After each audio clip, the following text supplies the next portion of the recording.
Hello and welcome to Real Recollections, the show where we examine movies and how we recollected them and how they hold up against our adult lives and our adult watching. Do they make the cut?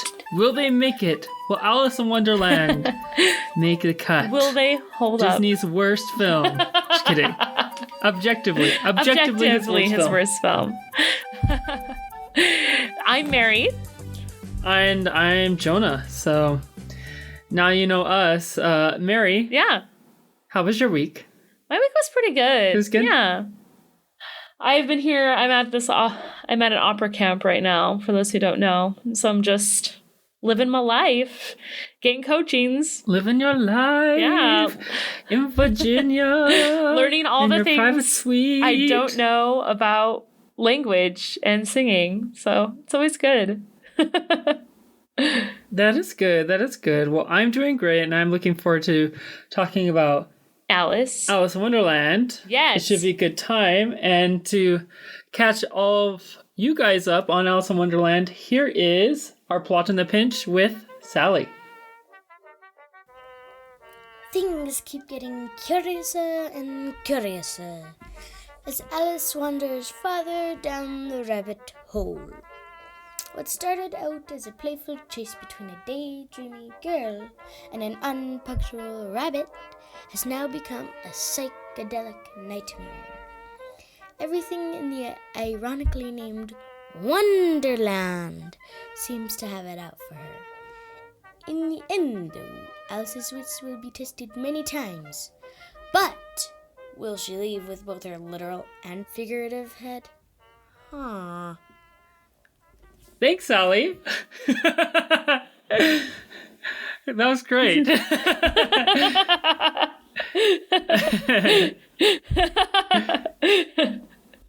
know to all of you, it sounds like, you just heard Sally and then you come right into this. But for us, it's just this big, long pause where we're like, we know Sally will be speaking here, and then we have to come back in.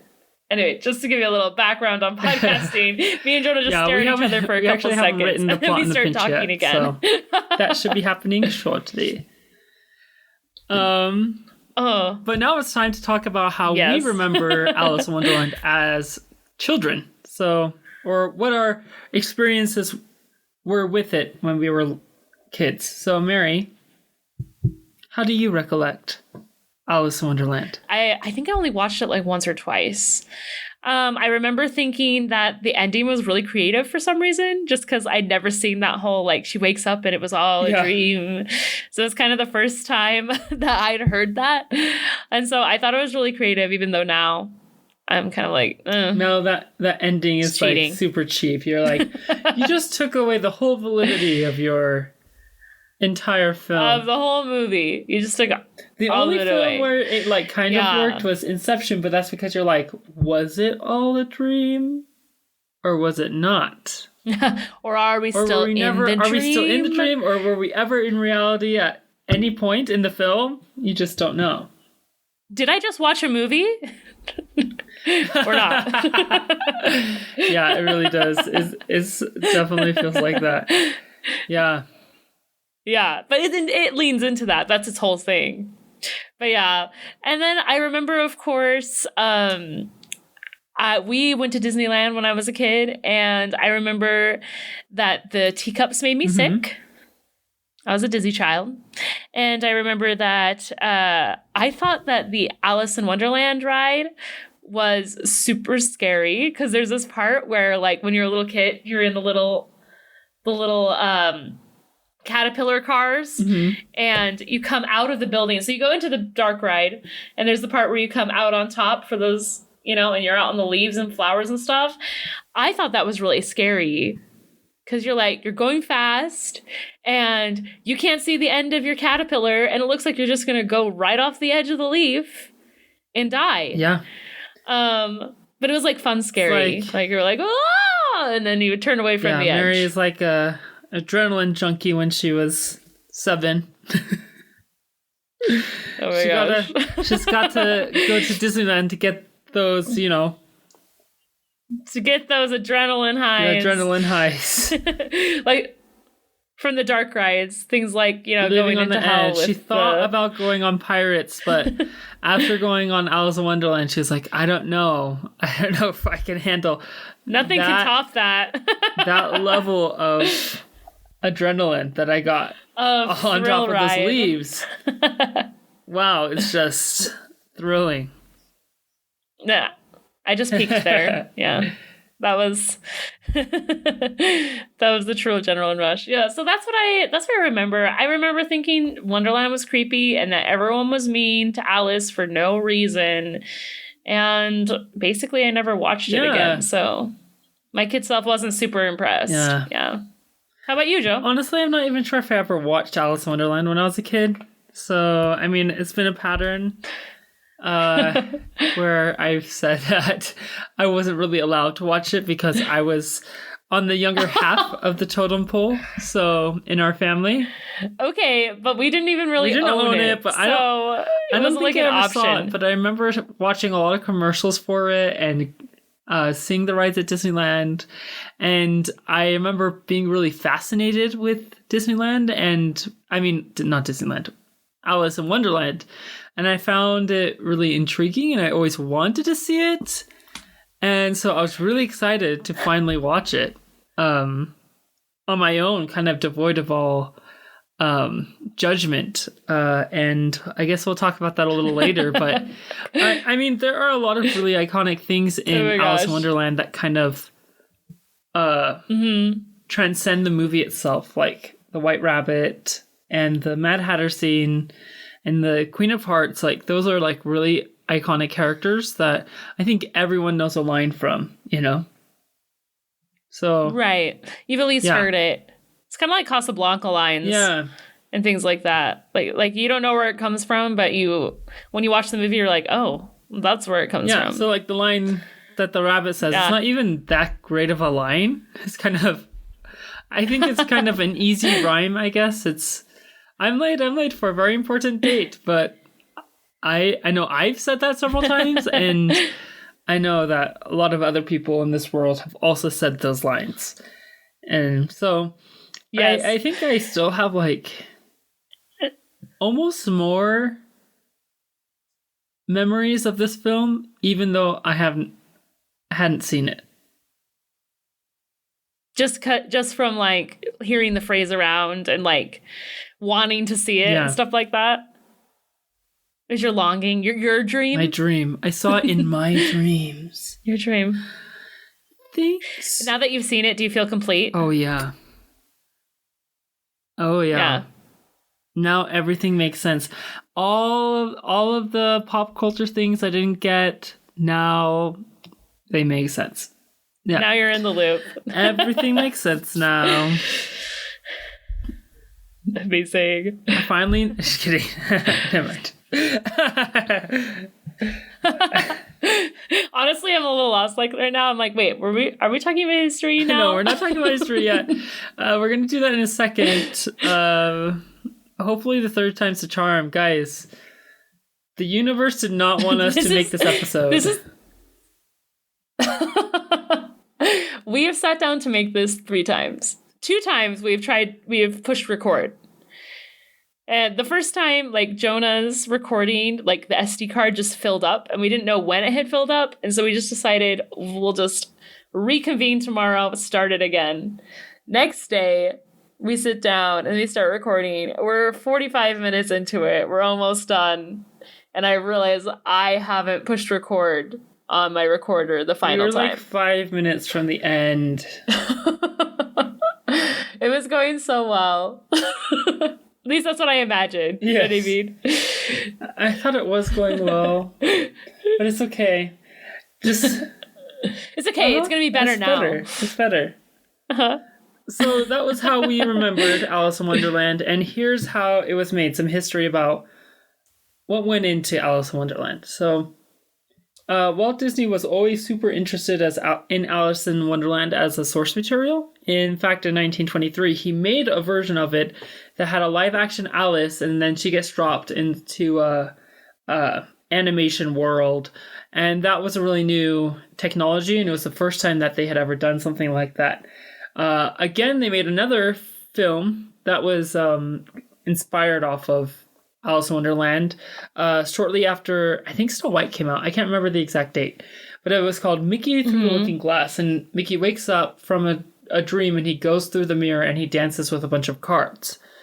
And classic Mickey. He's always dancing with flowers and cards and crap. He's insane. He's up for dancing. Anyways, part of the reason they made that Mickey short was because they actually thought about making Alice in Wonderland as their first full-length animated film. But they like along with everything else. They ultimately decided not to do it because the concept art that they had for it was a little bit too reminiscent of the art in the book. And so Walt didn't like it. It was a little too dark, a little grotesque, and the animation just wasn't very... it wouldn't like it would be hard to animate.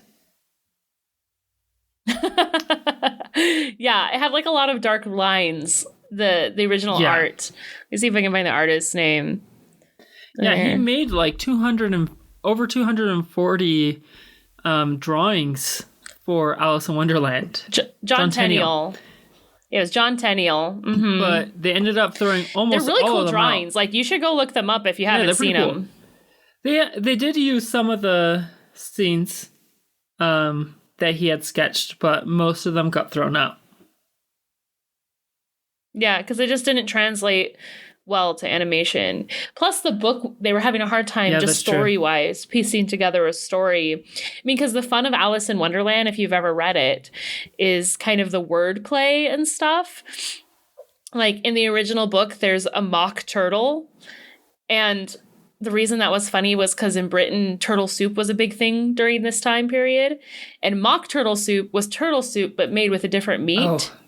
So, like, it was mock turtle soup. But to be funny, Lewis Carroll made a mock turtle, right? Because obviously mock turtle soup is made out of mock turtle, right? That's funny. So it was like it was a wordplay thing. So it was stuff like that. And it's kind of hard to translate that to just a visual, you know? Right. So, of course, they did the live action filming again. Catherine Beaumont did Wendy. She also does the voice of Wendy, but she was cast as Alice. And she did all the live action video taping as well as the voice, which was kind of new for Disney at the time.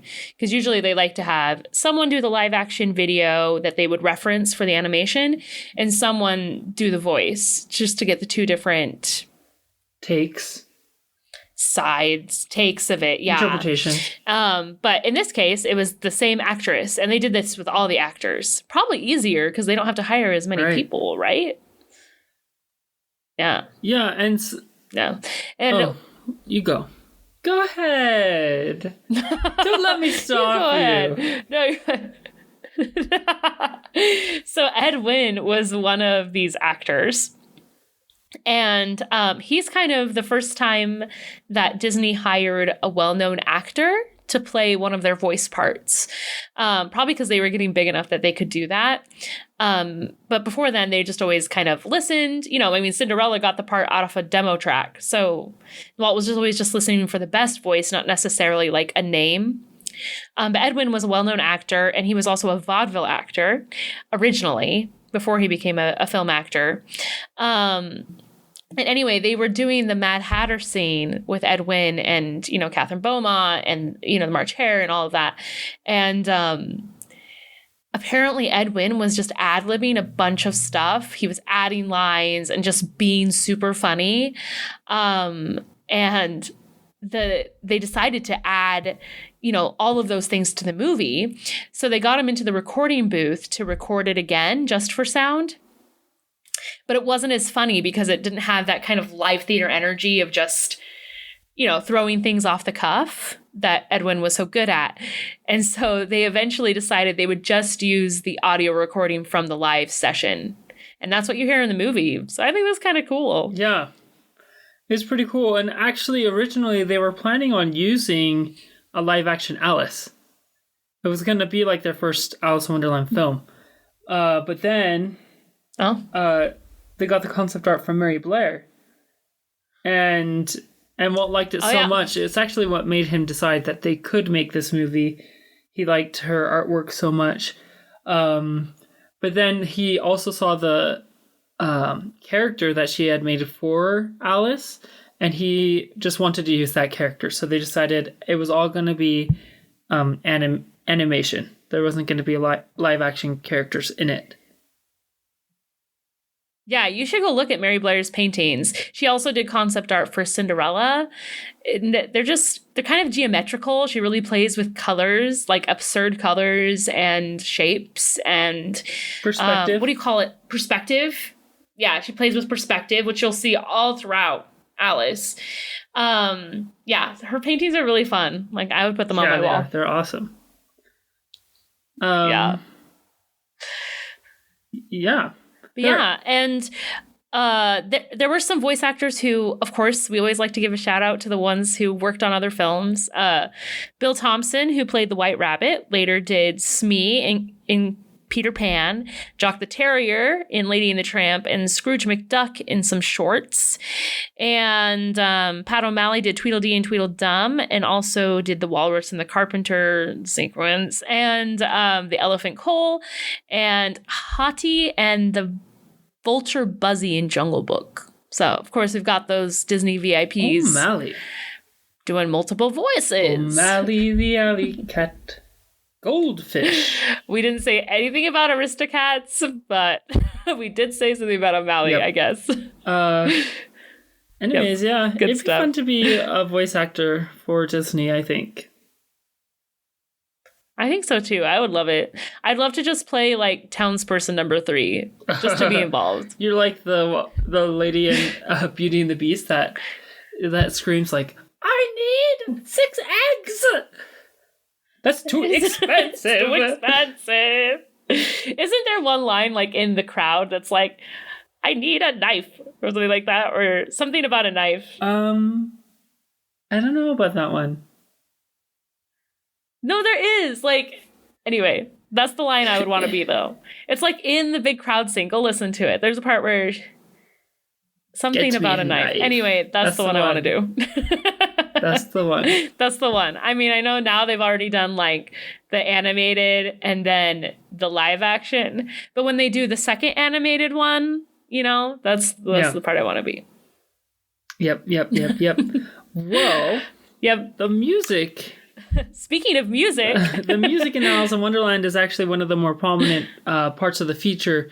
It has more music than any other film that we've talked about so far, and originally they actually made twice as much music as there was film, so they had to cut it in half in order to get it to fit with the time limits of a cartoon and the parameters of the film. Anyways, yeah, Oliver Wallace is the one who wrote the score, and he did some really great work. He also, fun fact, did the piano solo for Captain Hook in Peter Pan. Like when Captain Hook plays it, that's him. But he was kind of a funny guy. He was cracking me up when I was reading about him, because he was kind of a crotchety old man on the outside and like super soft and, you know, on the inside. And so there was like stories anyway where like he would be on set and Walt Disney would walk up to him and be like, "What are you doing here?" To like, you know, like, "You need to not be here," or something. And Oliver Wallace would be like, "I'm saving your gosh darn movie." And just like super like, I don't know, crotchety and old. Anyway, I loved the stories. And there was one, gosh darn it. Only not those words, of course. Golly jeez. Hoodle whap. Was it more like that? That was it. Yeah, that was the words. Yeah, you got it. For heaven's sakes. There was another story. For heaven's sakes. But Buddy Baker, so apparently Oliver Wallace used to also do a lot of practical jokes. But funny enough, they didn't put any of those in the books I was reading. But they did talk about one where Buddy Baker, because he was always doing like little practical jokes, he was sitting in his office, which was like right next to Oliver's. Mm-hmm. And he heard him like tinkering with some tunes, and he decided right then he would play a joke. And so what he did was he quickly wrote down all of like the ideas and tunes that Oliver was playing, and then he waited, like any practical jokester should, for the perfect moment. And so one day, Oliver Wallace is like, I'm just so discouraged. I can't think of any good tunes. He's like, I'm just all out of music, you know.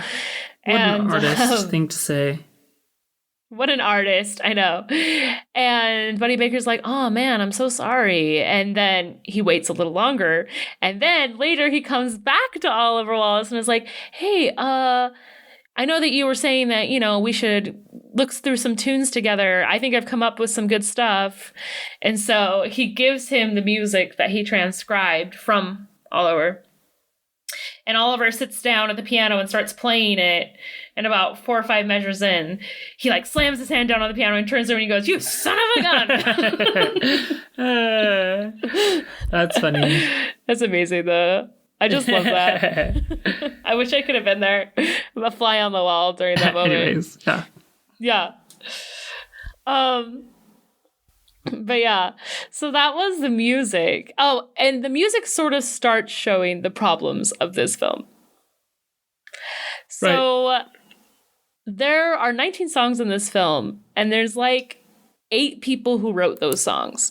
2 people wrote like 2 of them, then another 2 of them wrote another 2 of them. And just like there's so many composers working on songs for this piece. So there's no like cohesive feeling to it.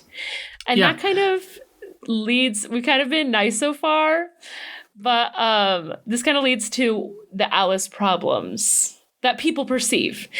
These aren't our problems. Yeah. These are the problems that every single documentary we watched pointed out. Yeah. So, I mean, as we were reading up and doing research on Alice in Wonderland, it became pretty clear that we weren't going to be able to talk about its history without talking about everyone's opinion about why it was a bad movie. I think pretty universally when it came out, everyone was like, well, that was a dud. That was not good. It was Cars 2 for Pixar. Oh my gosh. What happened with Cars 2? That's even worse. That was terrible. It was like, well, Pixar, like, it was probably the same with Disney so far. Like, Disney hadn't really put out a bad film. Like, there might have been some that you had liked or not liked as much up to that point. And so, like, you had, like, a certain amount of trust. Like, every single film, they were doing something new and touching your soul in a different way, I feel. And then they come out with Alice in Wonderland. And it's like Cars 2. It's like, you have betrayed me. So now everyone's trying to think, why was this movie so bad? What happened? Just to give you an idea, we always watch the, like, making of films. Right. And usually they're like 30 to 45 minutes long. I think they like release them with the like re-releasing of the DVD out of the vault. Yeah. And so anyway, to like celebrate the movie. But I think Alice in Wonderland was like 12 minutes long, and like almost all of it was like, why everyone thought it didn't work. Yeah, as I was watching it, we weren't watching it together because we're all the way across the country from each other. But pretty much the most positive thing I heard them say about the movie was that despite all of the flaws and how hard it was to make it, they did it. They finished the movie and they put it out there. It's like the comfort you give to the person who came in 4th place. You know what I mean? Or like last place. You know what I mean? You're like, you still ran the race. You put on your shoes this morning. Right. You got out there and you made it to the end. That's it's like what you tell a person that took 10 hours to finish the marathon, you know? Like, yeah, you did that. And it's amazing. But it's not like, yeah. They weren't breaking any records. They weren't, yeah. We're saying this from people who have never run a marathon, and also I don't even know, is 10 hours even a bad time? I don't know. I know it's definitely not a good time. Isn't like 6 hours a good time? I don't think so. I think 4 hours is like a pretty standard time. Yeah. And then I think the people who like win marathons, they run it in under 2 hours. Oh my gosh. Or somewhere around there. They run like an average under a 6 minute mile, I think, on average. That's crazy. Anyway. I know. We're kind of off topic. Anyway, but, Alice did not win the marathon, is what we're saying. Alice did not win the marathon. But, I mean, at least it finished. It crossed the finish line, which is something that, like, it doesn't matter how long it took you. If you finished, you're pretty amazing. Because that's a long time to be running. In some ways, it's more impressive because you're on your feet for 10 hours, always moving, you know? Oh, that's true. Anyways. So, Alice suffered from too many cooks in the kitchen. So, we already mentioned that a little bit with the music, but there were also like 4 or 5 directors on Alice, and they were all in charge of different scenes, and they were all trying to outdo the other person. And as some of the... Was it a Disney historian or one of the animators, Mary, that said it had a self-counseling effect on the final project? It was an animator. Yeah, Ward it was Kimball. like... It wasn't animator. What was his name? Ward right. Kimball. Yeah. Said that. Yeah. And I can definitely see what he means by that. Although I don't think Alice in Wonderland is actually that bizarre. But I guess for its time period, I guess it would be like really bizarre. Like, I think they could have gone farther in certain ways. Anyway, we'll get to that. Another reason why they thought it might not have done well is there weren't as many of the really good animators on it. Only 4 of the old men came over. And that was because they were all working on Cinderella, which just came out the year before. So the 4 old men that did come over came over quite late into the process. Yeah. And they just had like 4 animators or 5 animators who animated Alice, which, you know, then there's no cohesiveness there.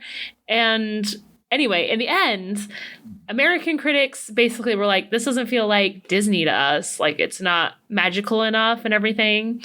And then British critics really hated it because they were like, this is not this blonde, beautiful, you know what I mean, rouged Alice looks nothing like the plain-faced English girl from the book, you know?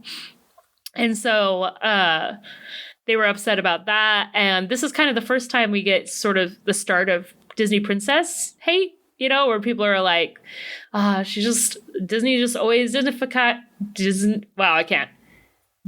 Disney-fied like it is. Anyway, makes it more palatable, right? And so it made her really beautiful and all of that, so that people weren't a big fan of that. And of course, everyone still missed the John Tenniel drawings because they were so iconic. I'm trying to think of an example from like real life of something like that. I can't think of anything. Yeah. But, you know, if you think of one, you're probably all shouting them to us right now. Like, oh, it's just like this situation. Right. Write and tell us about it. But yeah. And Walt didn't like it because he felt like there was no heart in the movie. And then he blamed that on the animators, and the animators blamed it on him. So I think, like, when this came out, universally, everyone was like, there's something wrong with this movie. I think they all agreed on that. But then what was wrong with it? I think they all had a little differing ideas about that. Ultimately, it lost like $1 million. Like, it didn't make back what it cost to make it. And it was a super sore subject at the studio. People were so like, Do you think Cars 2 is a sore subject? I don't know. Maybe nobody thinks it was as bad as we did. How can that be? I don't know. I did not like Cars 2, but maybe somebody did somewhere. But who knows? It's weird because, like, obviously nobody sets out trying to make a really bad movie, unless I guess you are. Like with Sharknado or whatever. Like, the point is that it's bad. Yeah, exactly. So it's sometimes you see those movies that are just like don't hit any of the marks. And you think, like, what happened? And you just end up feeling sad at the end, like, oh, yeah, you're like, oh, I baby. feel bad for that studio. I feel bad for the people that were a part of that. Like Cats was kind of like that. If you saw Cats recently, it's like, I don't know what happened with that movie. I mean, the musical itself wasn't really that great to begin with. Here's the thing about Cats, though. Like, I don't regret seeing it. No. No, I was like, that was an experience that I needed to have. Cats at least had that sort of Sharknado kind of feel about it, where at least it was so bad it was entertaining, you know? Yeah, exactly. Yeah. But it was a really sore subject for Disney. So, like, nobody talked about it. It was like the bad word of Disney. Just to give you an idea of how much Disney ultimately disliked this movie, it was the only film that he never re-released into theaters while he was alive, that he was like a part of the animated films. And he also is the only animated feature that he allowed to be shown on television. I feel like that's the biggest like bird. Disney ranked this movie along with the Disney Channel original movies. I guess those weren't really a thing when he was around, but like that's imagine the modern day equivalent. You see Alice in Wonderland on Disney Channel, and then after that you watch what's the 13 when he turns 13 and he becomes a mermaid or whatever. oh, I can't remember. What's that one called? Anyways, something I guess about wishes in 13. Right? 13, I don't know. 13 wishes? 13th wish? 13th wish. That sounds more close to what it is. Something like that. Anyways, you guys know what we're talking about, and if you don't worry about it. Don't worry about it. The point is, it's not a very good show. The point is, it's not very good, and that's like, I think that Disney... That was the feeling. But there were some things that it did well. For example, they did re-record the film's music with Darlene Gillespie. I think that's how you say her name. She was a Mouseketeer. And anyway, she has this really nice crooning voice. You should go listen to her Alice in Wonderland. It's actually really pretty. But she re-recorded it, and that album actually sold well, even though the original music did not. And then, of course, Alice is the only movie to have 2 rides in Disneyland, or was for a long time. I guess now you could argue that Star Wars does, but is that even Disney? Let's not get into this. I guess what I would argue is that neither of those things are actually about the movie, so. There you go. It's true. There you go. And then, and then it was re-released later. Because in like the 70s, there was a resurgence of people that liked Alice. Can you guess why? I wonder why. What could it have been? What could it have been? I don't know. Maybe it was because they were especially interested in English novels. Yeah, it was probably into animated films. That's probably what it was. I think that's it. That's what it was. Let's just keep going. No, just like Fantasia, college students found that they liked to eat their edibles, smoke their marijuana, and watch Fantasia or Alice. They just really were good movies to watch, I guess, when that happens. Yeah, so people started asking for it in the late 60s, and then it was eventually re-released into theaters in about mid-70s. And for the first Disney really denied the connection. Yeah, they're like, Disney really denied. They're like, this is not why. There's nothing. It has nothing to do with that. But here's a poster we're going to release that's psychedelic. Yeah, the poster's super psychedelic. Anyways, Disney's like, no, it's just because they're very interested in remakes of English literature. That's why they're interested in it. But when they re-released it into theaters, it sold out, and it made back the money that it lost. Plus a lot of money. A lot. Yeah, that was its success time. It was a sleeper success. Yep, it didn't come out. It was before its time. Like a caterpillar coming out as a butterfly. Yes. You know? It just needed time. Who are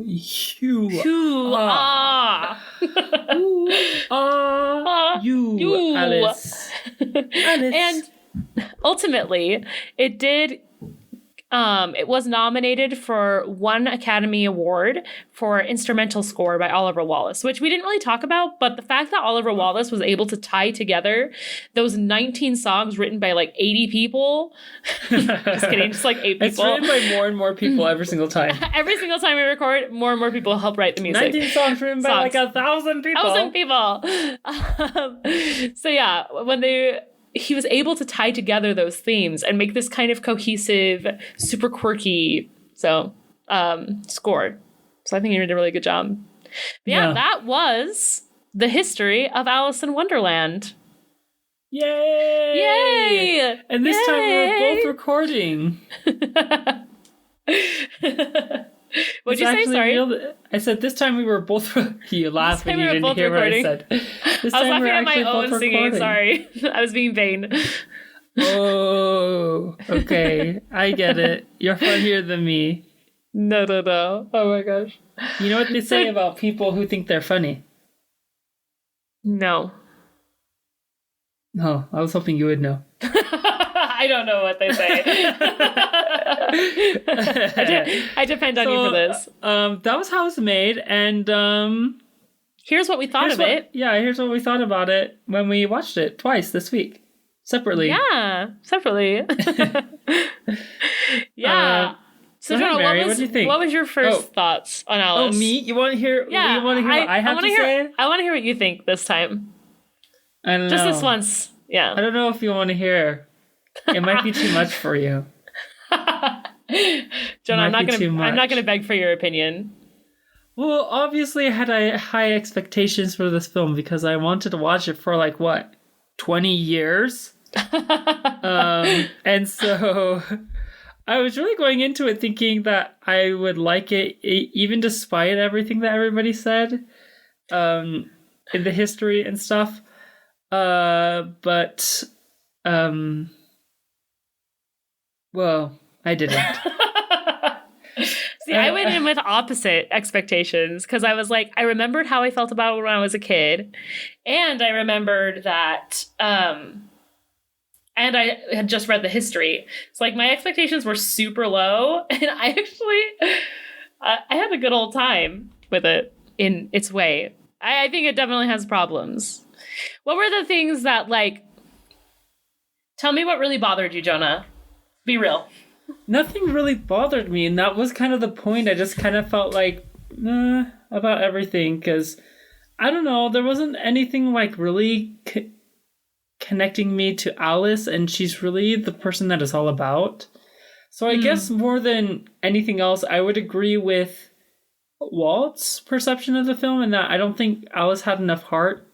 She didn't have enough experiences that made you want her to accomplish her goals. So she wants to get that white rabbit, but it's kind of just oh, that's weird that there's a white rabbit there, but there's no reason why she would want to go get the white rabbit, except for that she's oh, that's weird, I want to go follow that. So it's kind of you're following a kid who sees a butterfly fly into the forest and is fascinated with the butterfly and won't let it be. So it's here's the thing, though. It's kind of enduring for maybe a couple of minutes, and if it goes on longer than 10 minutes, you're there's something wrong with that kid. Here's the thing, I actually really like Alice. I think just because she's so random and such a weird kid.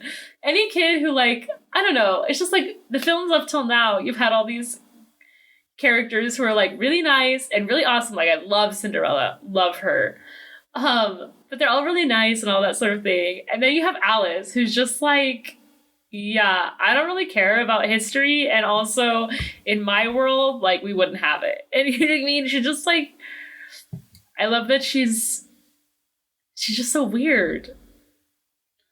She really got me with all of her, how she just takes in everything so, nonchalantly most of the time. I like that part about her. She's oh, look, there's a white rabbit. What could a rabbit be late for? Not why is there a rabbit in a waistcoat? But right. What could a rabbit be late for is her question. But my favorite Alice line in the whole movie is when she's in the door room, you know? And which was a really scary scene to me when I was a kid. But anyway, when she's in the door room and she shrinks and then she grows big and then she cries because she's big, which I think is really weird that like that's what sends Alice over the edge. It's not falling down an impossibly long hole or any of that. It's growing too big for the room. Maybe she's claustrophobic. I don't know. Anyway, so she starts crying and then she picks up the bottle and drinks it and goes small and she like somehow falls into the little drinker thing that she was holding. Anyway, she immediately stops crying. She's floating in a literal sea of her tears. And she just goes, I do wish I hadn't cried so much. I don't know. There's just something so anticlimactic about that and weird. And I just loved it. I don't know. Maybe I was just in the right mood. Such a strange reaction. All of her reactions are strange.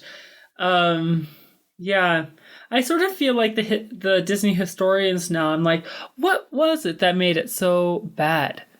I come up with another idea.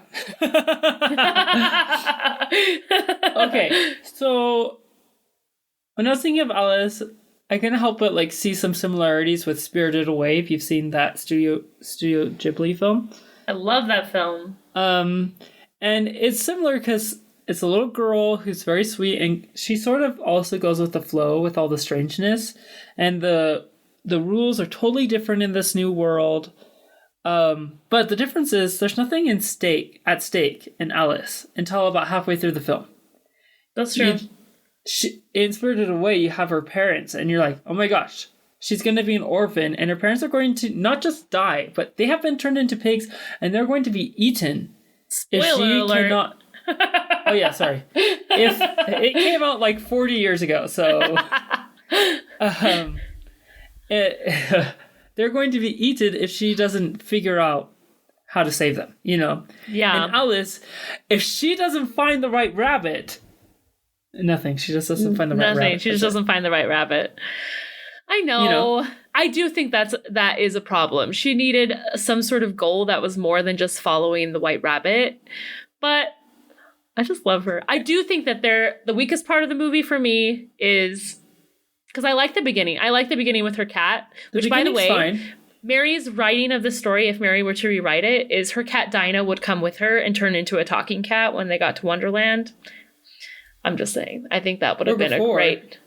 Or before. As soon as they see the white rabbit, she just starts talking. I'm just saying, I wanted Dinah to follow her into Wonderland. I loved that cat. But, or maybe Dinah goes into Wonderland. She becomes like a giant, like, tiger cat thing and saves her. Oh my gosh. That'd be amazing. I'm totally for it. But I think it's strong because I love the falling down the hole. I love how nonchalant she is about that too. She's like literally putting her hands behind her head and falling into like a rocking chair and stuff. And it's just so whimsical and lovely. I love the falling down the hole. I like the door scene okay, although it really freaked me out as a kid. And that's where it starts for me losing me, is after the door scene. Yes. You know what I mean? Because the scene with the dodo bird and then Tweedledee and Tweedledum. Well, the scene with the dodo bird is not very good, and then Tweedledee and Tweedledum is like even worse. Plus, they're like super creepers. They should have made them look more like children, or more like, I don't know. They're super creepy. I don't like them. They give me super creepy vibes. They're literally waiting for her in the forest, watching her, and then they jump out. It's just too much. Yeah, they're super creepy. I do not like them. I don't know. They give me, bad vibes. And then they tell that creepy story about like, it can be dangerous if you're too curious. This world's really strange, you know, and oh my gosh. And tell literally the saddest story in all of Disney history where little clam children, girls, get lured out of the sea and then eaten by a walrus. Just the whole thing gave me eerie vibes. It was too, I don't know. Maybe I'm listening to too many crime podcasts to enjoy that part. But yeah, I was so like, Tweedledee and Tweedledum. They're thumbs down for Mary in episodes. 2 thumbs down. And then you get to the house with the rabbit. That part's okay. That's not great. Oh, no. Do we have the flowers first? No, the flowers come first? Home. I was going to say, I thought the home comes first. Yeah, because she goes large, and then she gets shrunk really small. That's right. So she goes large. Did you know that in the book, it was actually the White Rabbit who suggests that they burn his house down? Yeah, that doesn't make sense. But I guess that makes sense. Well, it kind of fits with the whimsy, right? In some ways, almost the White Rabbit is more of the heart of the movie where you're like, poor guy. I know. Like, he seems really worried about this place that he needs to get to. Mm-hmm. You know? It kind of sets up this big expectation. Like, when I was a kid, I had a big expectation for where he was going to end up. And then it's what is this place? And then it's, like, not that great. And also, he makes it there on time, so what the heck? Yeah. But maybe if the rabbit had lost its head. Yeah, maybe then it would have been a good movie. Yeah. He's late, and then they chop off his head, and then there's like a lot of blood and stuff. And then they just end the movie there. Oh my gosh. And that's what they use to paint the roses red. And Alice is like, oh my gosh, Jonah, that's so dark. And so Alice is like, if only I hadn't tried to stop him and made him late.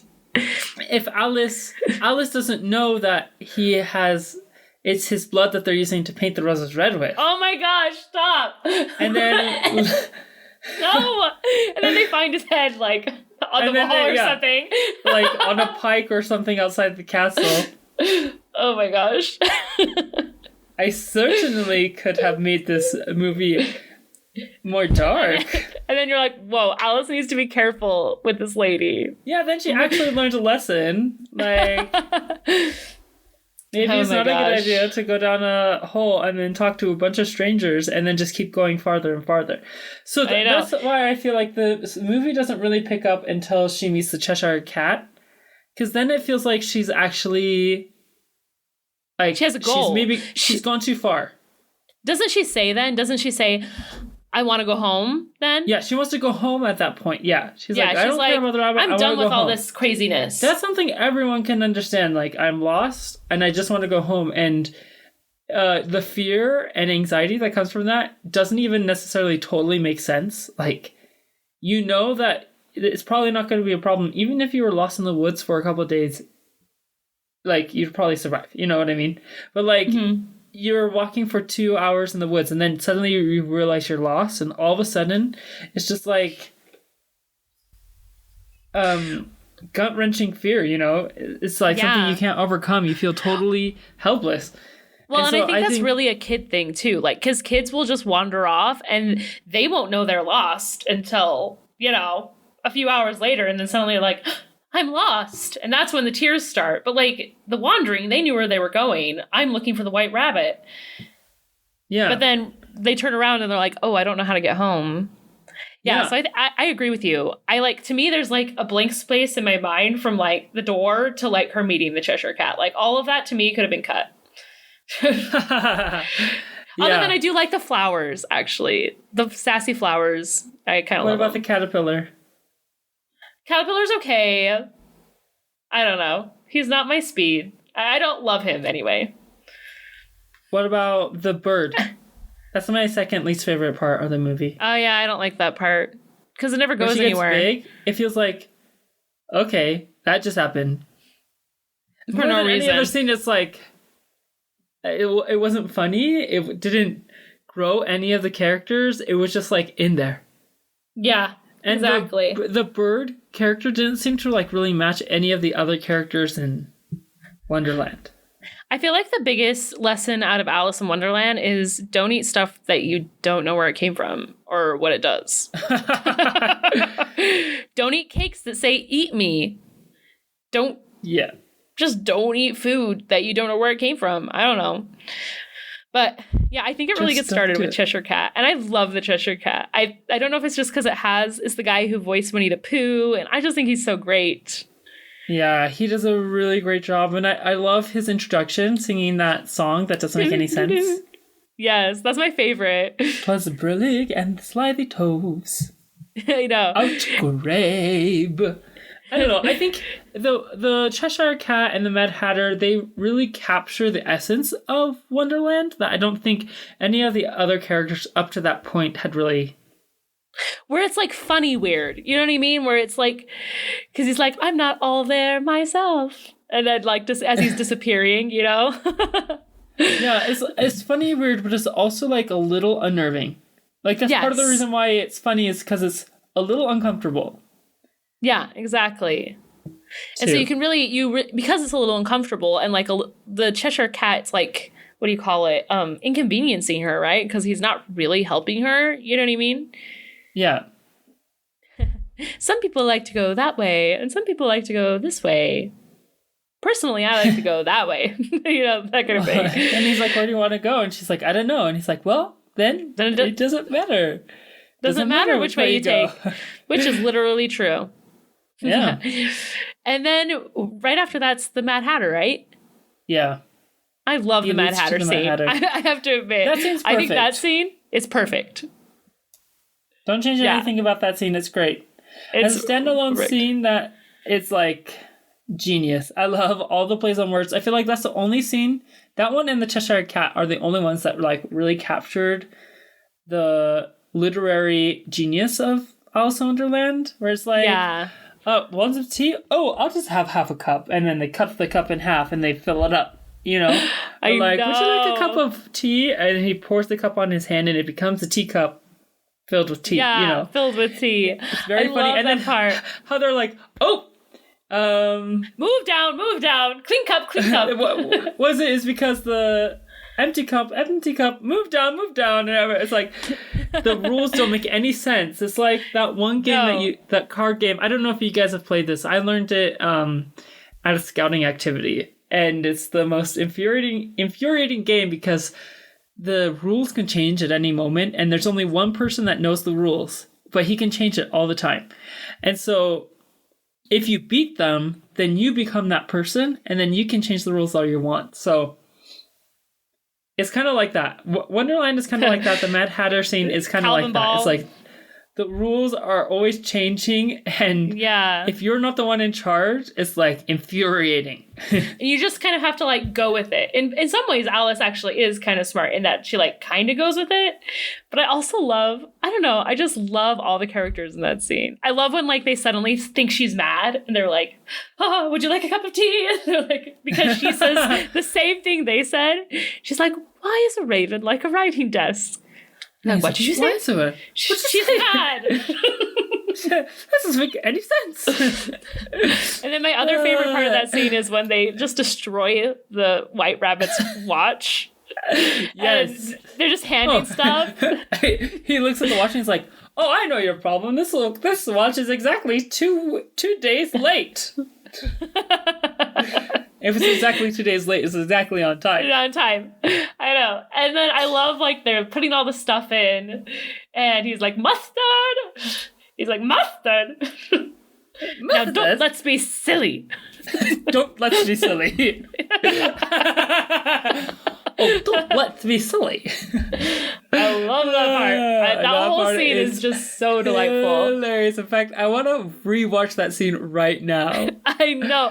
I was laughing so hard. I thought it was so funny. That scene is so good. And I love the part where, like, the mouse gets freaked out whenever they say cat. And she's like, jam. And they put jam on his nose, and that calms him down.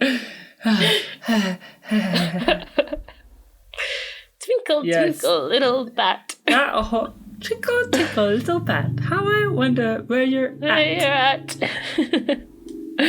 I think that scene, I haven't actually read the book myself, so I don't know, but it feels very whimsical and everything that I feel like they probably wanted the film to feel like. It may not have been exactly what happened in the book, that scene, but I don't know. I guess I haven't read the book either, so I guess I have really no standing on this. I guess we but have, like, felt to me like that's how what it should have felt like the whole movie, you know? Yeah, I think so too. And I think actually The Wood after that is still good, even though it's weird and it has all those characters, because I think that's almost like the heart of the film. Because as a kid, that part really scared me. Like the accordion owl and the birdcage stomach bird and stuff. That stuff's nightmare fuel. You know what I'm saying? And I know.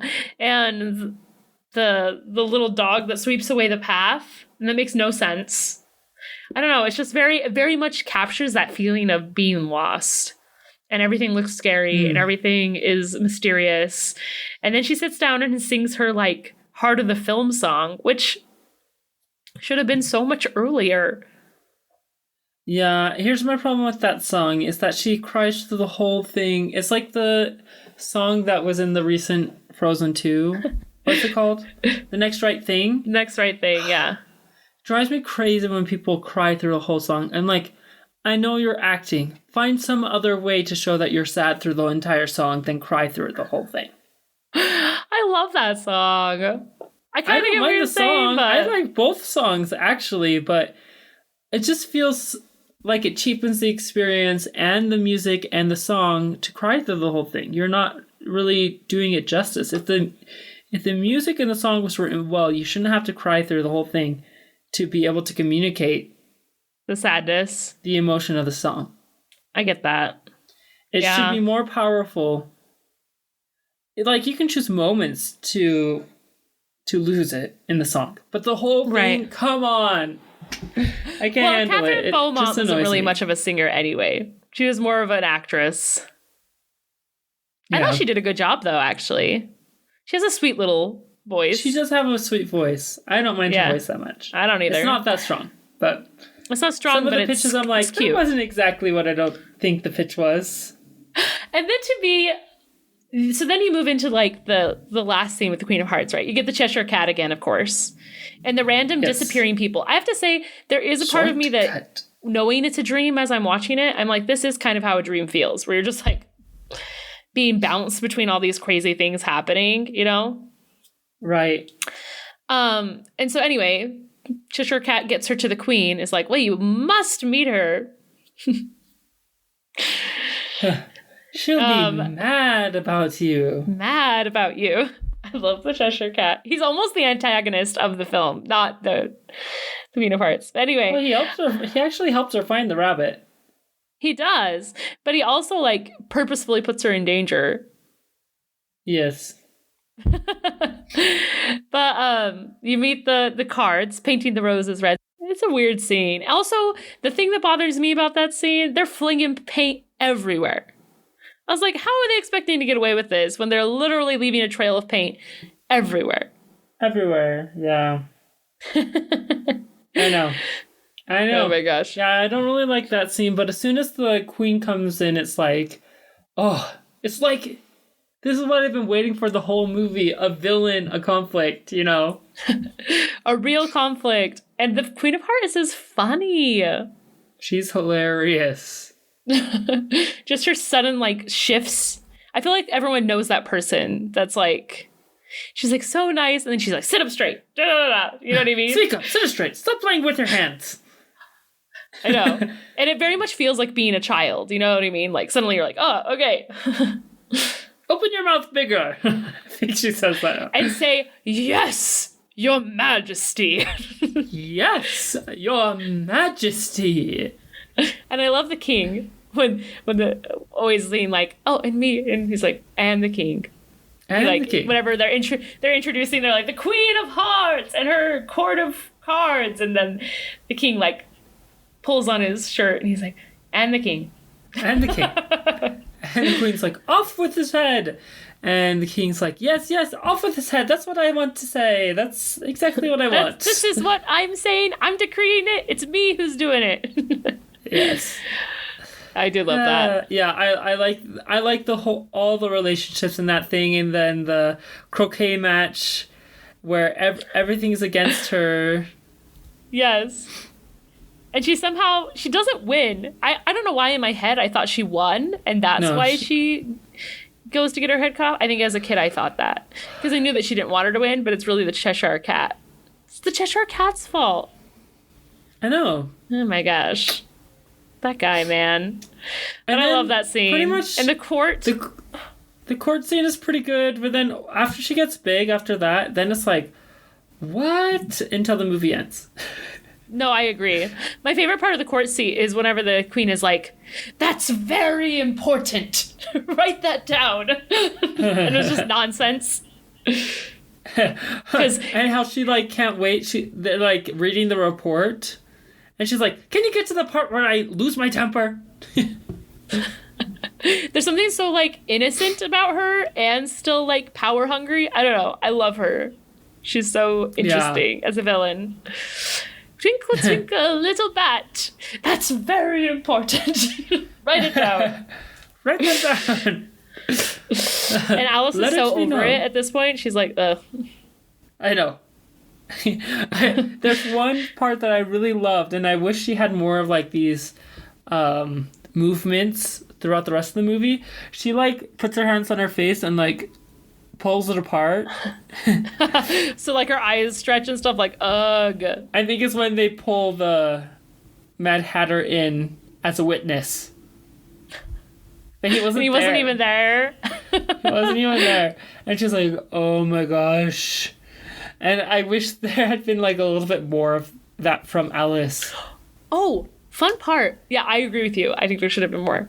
Did you know that the unbirthday, that wasn't what the Mad Hatter was celebrating in the book?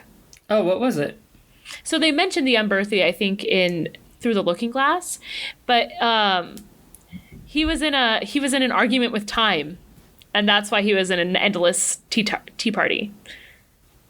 Oh. So that's why.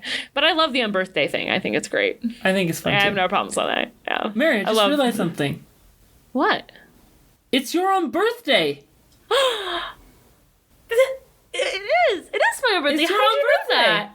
Oh my gosh. Happy own birthday. Thank you. Is it your birthday too?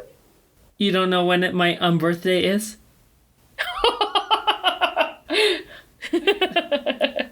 It is. You may give me a present now. Here's your present. Now it's a cake. Here's your present. Now blow it up. Now it's gone. That's how that works. And then the whole ending is so bizarre. And she's like, I want to go home, and then you really get like the dream feeling. I'm not so sure about like the images they chose for that, like the way they shift from scene to scene. I mean, I think it's probably the first time that they tried to do something like that, you know? Yeah. It was a little weird and just kind of unfulfilling because, like, I don't know, it just doesn't come from like it didn't feel very heroic when she finally gets through the door and wakes up. Because she just yells to herself, right? Wake up, Alice! Wake up, Alice! And then it turns out it's her school teacher who wakes her up. Oh, and here's the biggest problem I have with the differences between the book and the movie. So, at the end of the film, at the end of film, she wakes up and her teacher's like, oh, you fell asleep, Alice. And she's like, well, it's time for tea, right? And they like walk off, and that's the end of it. And it's kind of really unfulfilling. It's like, okay, so everything we just watched was fake. Just a dream. But in the book, she does wake up from the dream, but it's her sister, not her teacher in the book. She wakes up from her dream and she tells her sister about it. And her sister says, I had the same dream. Oh, that's cool. And so it kind of like gives it a little validity, if that makes sense. Yeah. Does that make sense? So it's still kind of a dream, but you almost wonder, like, was it because they both have the same dream? Yeah, that's weird. I don't know. I was like, that was such an easy thing to do. Why did they do that? Why didn't they do that? That would have been better. I know. It kind of just gives some validity to the craziness. And then her face turns into the Cheshire Cat. And then it turns out she's still in the dream, and then she wakes up, and then it's the school teacher. Uh-huh. Yeah. Anyways, Mary, what do you think? Does this film hold up? And actually, in this case, like, did it even hold up in the first place? I didn't like it as a kid. I did not like it. I have to say, as an adult, I liked it more because it just didn't give me like the heebie-jeebies like it did when I was a kid. So like I could enjoy the parts that were good, more. Whereas when I was a kid, I was like, this whole thing is a horror show. Because like from the moment she was in the Sea of Tears, I was like, as a kid, I was like, she needs to go home. How is she going to get home from this? You know what I mean? I was already thinking that, even if she wasn't. And so like, yeah, I think some parts of it are really strong, but overall it doesn't. It's not like one you have to run out and see again as an adult. Other than the unbirthday scene, you should go watch that. That scene is really great. Yeah, same for me. Unfortunately, Alice in Wonderland, I don't think holds up. Although parts of it do stand the test of time, and and it's iconic. Are really great. Whether or not you like the film, right? Yeah. Yeah. I mean, there are images and lines that are really iconic, but as a film, it's not that great. No, it's not. So yeah, that's what we thought of Alice in Wonderland. Thanks for listening, you guys. Go ahead go online and leave us a review on Apple Podcasts or on Spotify or wherever you listen. And like us on Facebook and check out our website. RealRecollectionspodcast.com with real spelled R-E-E-L. Yes. You can also email us. Yeah. At realrecollectionspodcast@gmail.com.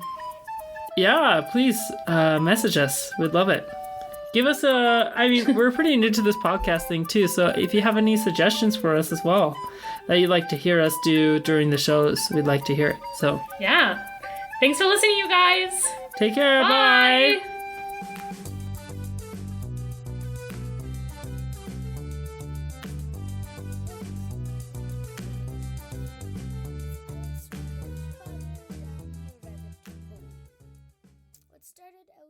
Playful chase between a daydreamy girl and an unpunctual rabbit has now become a psychedelic nightmare. Everything in the ironically named Wonderland seems to have it out for her. In the end, though, Alice's wits will be tested many times. But will she leave with both her literal and figurative head?